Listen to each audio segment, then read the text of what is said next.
Hello and welcome back to the All About RFID series. I'm Kyle, the RFID Solutions Architect here at RedBeam, and we are here today to talk about how does RFID actually work. So in the first video, we just did a little intro. We kind of hinted at it, but we're going to talk about how the RFID actually works physics-wise, a little bit of science involved in this. So how does it work? It's kind of magic. It's not magic, but it kind of feels like it sometimes. So essentially, it is a conversation between two things, a tag and a reader. So you're going to have a tag, and you're gonna have a reader, right? So we're gonna pop up to some slides now. So the tag is just sitting there. It does nothing. It is passive. It's super chill. It does absolutely nothing. It doesn't have a battery in it. It doesn't do anything unless you tell it to. What's gonna happen is that reader is gonna send out some energy in that 900-ish megahertz spectrum.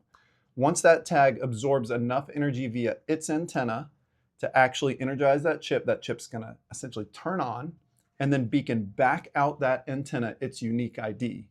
That is going to fly back through the air to the reader. That reader is going to hear it and pick it up via its antenna, and it's going to have that data. It's going to understand that unique ID, and boom, wireless transfer, energy transfer, you're done. You've now got it. There's a lot more to it, but that is the gist of it, right? It is the reader energizing the tag, and then the tag responding to the reader. Now, you heard me say antenna in there. That is technically the third part of this. A reader has an antenna, and every tag has an antenna. Tags have different antennas for different use cases. We're going to talk all about tags in another video and get a little more in depth. But readers have different tags or different antennas for different use cases. Those are able to energize the tags, whether it be further away. There's some near-field antennas. Again, we're going to have a whole video just about antennas too. So that is that energy transfer between the two devices, the reader and the tag, that is allowing that unique ID to fly magically through the air back to the reader. So when I keep saying reader, we have different types of readers. We have handheld readers and fixed readers. This is, again, something else we're going to go into later in the videos. These handheld readers are good for walking around, right? So these are your mobile inventories, your people walking around a store, just scanning shelves, different things like that.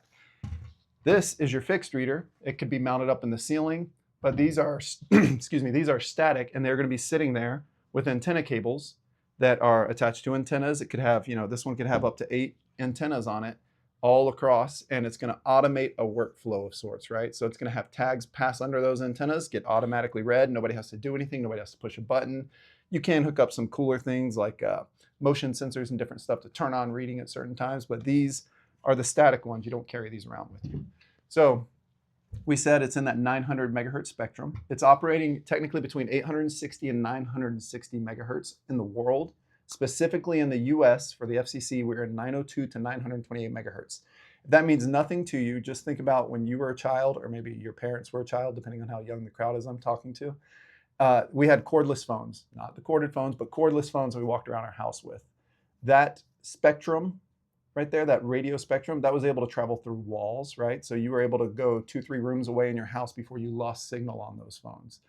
That is the spectrum that we operate in. It is an unlicensed spectrum per the FCC. The only thing we have to do is obey the power requirements for that spectrum. So while we could, blast some RFID and do some crazy settings and load custom firmware and shoot out RFID above the FCC limits, if we do that, we're violating FCC.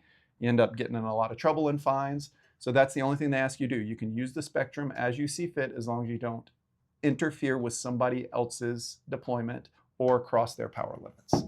So when you're operating that UHF spectrum, like those cordless phones, you're able to get pretty far away. 10 to 30 feet is not unfeasible for a lot of RFID deployments.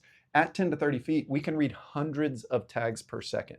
Those tags have to be processed. What I showed you earlier in that slide is a slow motion view of what's happening, that energy transfer back and forth. That is happening so fast that the human eye can't even see it. Looking at a spectrum analyzer, even with the raw data, all you see is just random burst on the radio spectrum. So hundreds of tags getting energized, sending out all their data, getting read by readers. It all happens very quickly. It's all in that 900 megahertz spectrum, so it can travel through walls. It can reflect off of metal. It can be absorbed by water, and that is just the general gist. So in summary, a reader energizes a tag gets energized, responds with its unique ID that the reader hears. That's it. That is the general gist of RFID. We'll get a little more advanced on different things when we talk about tags and we talk about readers. But next up, you've heard me say passive UHF RFID over and over. We're going to talk about what is the difference between active and passive. Again, as a company, we don't specialize in active. We do work with companies that sell active, but we are going to talk about the differences in active and passive RFID. So talk to you then.